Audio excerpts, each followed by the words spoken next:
Great is the thirst for happiness, and equally great is the lack of happiness. The majority of the poor long for riches, believing that their possession would bring them supreme and lasting happiness. Many who are rich, having gratified every desire and whim, suffer from ennui and repletion, and are farther from the possession of happiness even than the very poor. If we reflect upon this state of things, it will ultimately lead us to a knowledge of the all-important truth that happiness is not derived from mere outward possessions, nor misery from the lack of them. For if this were so, we should find the poor always miserable and the rich always happy, whereas the reverse is frequently the case. Some of the most wretched people whom I have known were those who were surrounded with riches and luxury, whilst some of the brightest and happiest people I have met were possessed of only the barest necessities of life. Many men who have accumulated riches have confessed that the selfish gratification which followed the acquisition of riches has robbed life of its sweetness, and that they were never so happy as when they were poor. What then is happiness, and how is it to be secured? Is it a figment, a delusion, and is suffering alone perennial? We shall find, after earnest observation and reflection, that all, except those who have entered the way of wisdom, believe that happiness is only to be obtained by the gratification of desire. It is this belief, rooted in the soil of ignorance and continually watered by selfish cravings, that is the cause of all the misery in the world. And I do not limit the word desire to the grosser animal cravings. It extends to the higher psychic realm, where far more powerful, subtle, and insidious cravings hold in bondage the intellectual and refined, depriving them of all that beauty, harmony, and purity of soul whose expression is happiness. Most people will admit that selfishness is the cause of all the unhappiness in the world, but they fall under the soul-destroying delusion that it is someone else's selfishness and not their own. When you are willing to admit that all your unhappiness is the result of your own selfishness, you will not be far from the gates of paradise. But so long as you are convinced that it is the selfishness of others that is robbing you of joy, so long will you remain a prisoner in your self-created purgatory. Happiness is that inward state of perfect satisfaction which is joy and peace, and from which all desire is eliminated. The satisfaction which results from gratified desire is brief and illusionary, and is always followed by an increased demand for gratification. Desire is as insatiable as the ocean, and clamours louder and louder as its demands are attended to. It claims ever-increasing service from its deluded devotees, until at last they are struck down with physical or mental anguish and are hurled into the purifying fires of suffering. Desire is the region of hell, and all torments are centred there. The giving up of desire is the realization of heaven, and all delights await the pilgrim there. I sent my soul through the invisible some letter of that afterlife dispel, and by my soul returned to me and whispered, I myself am heaven and hell. Heaven and hell are inward states. Sink into self and all its gratifications, and you sink into hell. Rise above self into that state of consciousness which is the utter denial and forgetfulness of self, and you enter heaven. Self is blind, without judgment, not possessed of true knowledge, and always leads to suffering. Correct perception, unbiased judgment, and true knowledge belong only to the divine state, and only insofar as you realize this divine consciousness can you know what real happiness is. So long as you persist in selfishly seeking for your own personal happiness, so long will happiness elude you, and you will be sowing the seeds of wretchedness. Insofar as you succeed in losing yourself in the service of others, in that measure will happiness come to you, and you will reap a harvest of bliss. It is in loving, not in being loved, the heart is blessed. It is in giving, not in seeking gifts, we find our quest.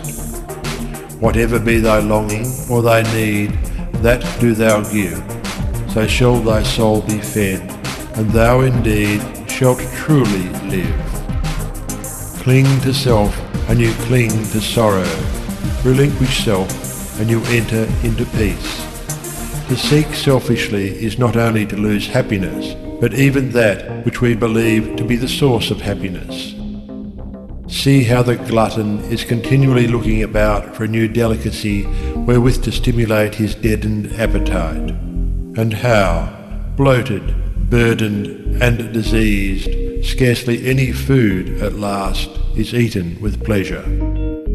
Whereas he who has mastered his appetite, and not only does not seek, but never thinks of gustatory pleasure, finds delight in the most frugal meal. The angel form of happiness, which men, looking through the eyes of self, imagine they see in gratified desire, when clasped, is always found to be the skeleton of misery. Truly, he that seeketh his life shall lose it, and he that loseth his life shall find it. Abiding happiness will come to you when, ceasing to selfishly cling, you are willing to give up. When you are willing to lose, unreservedly, that impermanent thing which is so dear to you, and which, whether you cling to it or not, will one day be snatched from you, then you will find that that which seemed to you like a painful loss turns out to be a supreme gain. To give up in order to gain, than this there is no greater delusion, nor no more prolific source of misery. But to be willing to yield up and to suffer loss, this is indeed the way of life. How is it possible to find real happiness by centering ourselves in those things which, by their very nature, must pass away? Abiding and real happiness can only be found by centering ourselves in that which is permanent. Rise, therefore, above the clinging to and the craving for impermanent things, and you will then enter into a consciousness of the eternal. And as, rising above self, and by growing more and more into the spirit of purity, self-sacrifice and universal love, you become centered in that consciousness, you will realize that happiness which has no reaction and which can never be taken from you. The heart that has reached utter self-forgetfulness in its love for others has not only become possessed of the highest happiness, but has entered into immortality, for it has realized the divine. Look back upon your life, and you will find that the moments of supremest happiness were those in which you uttered some word or performed some act of compassion or self-denying love. Spiritually, happiness and harmony are synonymous. Harmony is one phase of the great law whose spiritual expression is love. All selfishness is discord, and to be selfish is to be out of harmony with the divine order. As we realize that all-embracing love, which is the negation of self, we put ourselves in harmony with the divine music, the universal song, and that ineffable melody which is true happiness becomes our own. Men and women are rushing hither and thither in the blind search for happiness and cannot find it, nor ever will until they recognize that happiness is already within them and round about them, filling the universe, and that they, in their selfish searching, are shutting themselves out from it. I followed happiness to make her mine, past towering oak and swinging ivy vine. She fled, I chased, o'er slanting hill and dale, o'er fields and meadows in the purpling vale, pursuing rapidly o'er dashing stream. I scaled the dizzy cliffs where eagles scream. I traversed swiftly every land and sea, but always happiness eluded me. Exhausted, fainting, I pursued no more, but sank to rest upon a barren shore. One came and asked for food, and one for alms. I placed the bread and gold in bony palms. One came for sympathy, and one for rest. I shared with every needy one my best. When, lo, sweet happiness with form divine stood by me, whispering softly, I am thine. These beautiful words of Burleigh's express the secret of all abounding happiness. Sacrifice the personal and transient, and you rise at once into the impersonal and permanent. Give up that narrow, cramped self that seeks to render all things subservient to its own petty interests, and you will enter into the company of the angels, into the very heart and essence of universal love. Forget yourself entirely in the sorrows of others and in ministering to others, and divine happiness will emancipate you from all sorrow and suffering. Taking the first step with a good thought, the second with a good word, and the third with a good deed, I entered paradise. And you also may enter into paradise by pursuing the same course. It is not beyond, it is here. It is realized only by the unselfish. It is known in its fullness only to the pure in heart. If you have not realized this unbounded happiness, you may begin to actualize it by ever holding before you the lofty ideal of unselfish love and aspiring towards it. Aspiration or prayer is desire turned upward. It is the soul turning toward its divine source, where alone permanent satisfaction can be found. By aspiration, the destructive forces of desire are transmuted into divine and all-preserving energy. To aspire is to make an effort to shake off the trammels of desire. It is the prodigal made wise by loneliness and suffering, returning to his Father's mansion. As you rise above the sordid self, as you break, one after another, the chains that bind you, will you realize the joy of giving, as distinguished from the misery of grasping, giving of your substance, giving of your intellect, giving of the love and light that is growing within you. You will then understand that it is indeed more blessed to give than to receive. But the giving must be of the heart, without any taint of self, without desire for reward. The gift of pure love is always attended with bliss.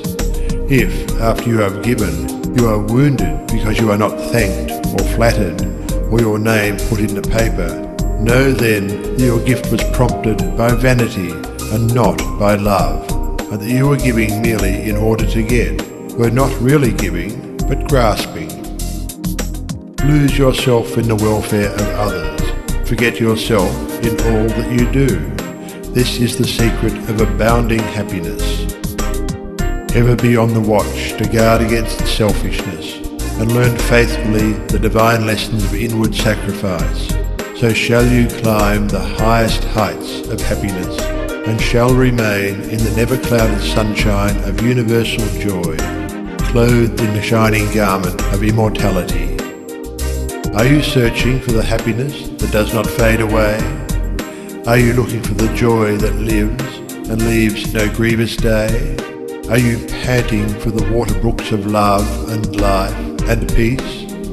Then let all dark desires depart and selfish seeking cease. Are you lingering in the paths of pain, grief-haunted, stricken sore? Are you wandering in the ways that wound your weary feet the more? Are you sighing for the resting place where tears and sorrows cease?